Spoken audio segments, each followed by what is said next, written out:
Alright, so we have this question here. It is required to measure the magnitude of field between the poles of a powerful loudspeaker magnet. तो basically एक magnet है, हमें magnetic field find करना है, सीधी बात है। यानी question में क्या पूछा गया है? Field strength of the magnet. अब कैसे फाइंड करना है, तो उसके लिए जो डिज़ाइन किया गया है सिस्टम कि ये एक मैग्नेट है, मान लो कि मैग्नेट है, उसका एक पोल, यहाँ से मैग्नेटिक फील्ड लाइन्स ये जा रही हैं, यहाँ पर एक कॉइल है। अब ये कॉइल कैसे भी हो सकती है, सर्कुलर कॉइल हो सकती है, रेक्टेंगुलर हो सकती है, उसका एरिया यहाँ पर दिया है, एरिया मैटर करता है, उसका शेप नहीं। तो एरिया गिवन है, एरिया भी लिख देते हैं। Area is 2 centimetre square which is 2 times 10⁻⁻⁴ metre square. Okay, अब इसको एकदम से मूव किया जाता है, यानी एकदम से इसको यहाँ से खींचा जाता है बाहर। अब बाहर खींचेंगे इस कॉइल को तो क्या होगा, अगर ये हमने खींच के ये बाहर लेके आ गए तो देखो पहले तो ये अंदर मैग्नेटिक फील्ड यहाँ से होके जा रहा था, मैग्नेटिक फील्ड लाइंस अब नहीं जा रही हैं, यानी they will be flux change, और फिर फ्लक्स चेंज होगा तो उससे ईएमएफ होगा, और ईएमएफ के बाद करंट, और फिर चार्ज यहाँ पर गिवन है। तो ये प्रोसेस है, और ये फाइनली चार्ज यहाँ पर गिवन है कि ये जो कॉइल है उससे फ्लो जो चार्ज हो रहा है वो यहाँ पर गिवन है। तो इसको हम यहाँ पर लिख देते हैं, दैट इज़ 7.5 मिली कूलम और 7.5 टाइम्स 10⁻³ कूलम।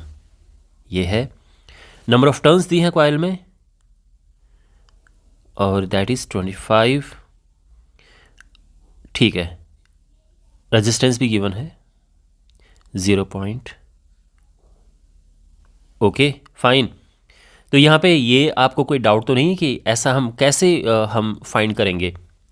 तो हमने कॉइल यहाँ पे रखी, कॉइल ऐसे बाहर हमने झटके से खींचा। यहाँ पर जो लिखा है दूसरा कि सेम क्या किया जा सकता है, कॉइल को बाहर खींचने के बजाय हम इसको 90 डिग्री घुमा सकते हैं। तो अगर अभी ऐसे में है, यहाँ से जा रही हैं मैग्नेटिक फील्ड लाइंस, और एकदम से इसको हम टर्न कर देंगे, यानी ये जो कॉइल है हमने एकदम टर्न कर दी है और कॉइल ऐसी हो गई है, तो अब तो यहाँ से कोई भी मैग्नेटिक फील्ड लाइंस नहीं जाएंगी।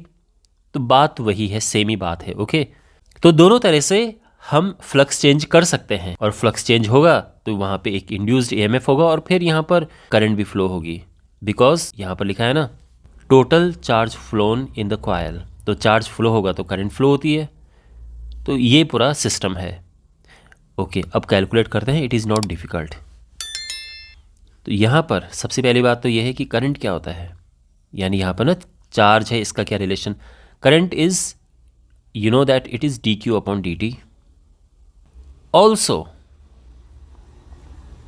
जो करंट होता है ये EMF अपॉन रेजिस्टेंस, ये भी होता है। और EMF क्या होता है, EMF होता है देखो N/d∅/dt है ना, जिसको हम इंड्यूस्ड EMF कहते हैं। तो ये होता है rate of change of flux, और उसमें नंबर ऑफ टर्न्स अगर दिए तो मल्टीप्लाई हो जाता है। यानी ये हम ऐसा लिख देते हैं, ये d∅/dt।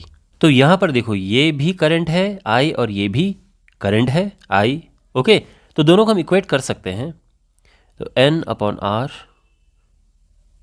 d∅/dt equals to dq/dt।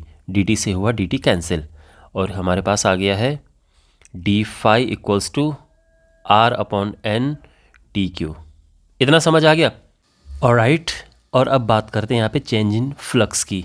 तो फ्लक्स चेंज क्या है, तो अगर हम इस तरह से देखें तो इसका एक तरीका तो ये भी है कि हम इसको ऐसा लिखें, और देखो मैग्नेटिक फील्ड कांस्टेंट है, लेकिन एरिया चेंज हो रहा है। एरिया कितना चेंज हो रहा है, पहले तो पूरा का पूरा एरिया है, आप समझ रहे हैं, मतलब अगर हम देखें तो ये जैसे मैग्नेटिक फील्ड लाइंस जा रही हैं, तो पहले तो पूरा का पूरा एरिया आएगा, क्योंकि पूरा एरिया के थ्रू लाइंस जा रही हैं, और बाद में क्या है, ये लूप यहाँ पर आ गया है।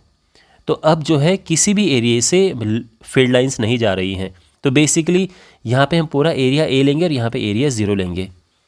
तो यहाँ पे हम इसको लिख सकते हैं कि चेंज कितना हुआ है, ए माइनस ज़ीरो या ज़ीरो माइनस ए, जो भी आपको रखना है। ज़ीरो माइनस ए करने से नेगेटिव साइन आ जाएगा और we are avoiding negative sign here, तो ये बी ए आ जाएगा। और दूसरा तरीका ये है कि हम ये लिखें कि चेंज इन फ्लक्स क्या होगा, phi two minus phi one के हिसाब से भी देखें कि बाद में फ्लक्स तो बिल्कुल ज़ीरो है क्योंकि कोई भी फील्ड लाइन यहाँ से पास नहीं हो रही हैं, लेकिन पहले फ्लक्स था बी टाइम्स ए, तो ये हो जाएगा बी ए। अगेन मैंने मोड लगाया है जिससे कि नेगेटिव साइन को हम हटा सकें, तो दोनों केसेस में बी टाइम्स ए हो जाएगा। तो अब वापस इस पर आते हैं, तो यहाँ पे B A equals to R N D Q, हम डी क्यू या सिंपली क्यू भी लिख सकते हैं, यहाँ पे चार्ज ही है ये, तो बी हो जाएगा आर डी क्यू जो ये चार्ज है अपॉन एन इंटू ए।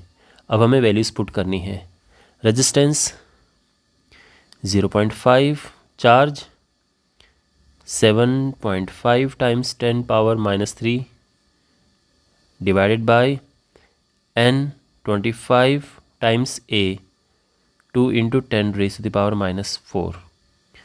और अब यहाँ पे कुछ बेसिक कैलकुलेशंस हैं, 2 पॉइंट यहाँ से गए और ये बन जाएगा -5, ये कटेगा तो ये 3 आएगा, ये हुआ 15 अपॉन 2 7.5, तो ये आ जाएगा 7.5 times 10 power minus 1, basically 0.75 Tesla. ये हमारा आंसर, ये है मैग्नेटिक फील्ड। ओके, कैलकुलेशन कर लेना, बेसिक सिंपल कैलकुलेशन, इतना मुश्किल नहीं है। तो ये है, आई होप आपको ये सोल्यूशन अच्छे से समझ आ गया होगा।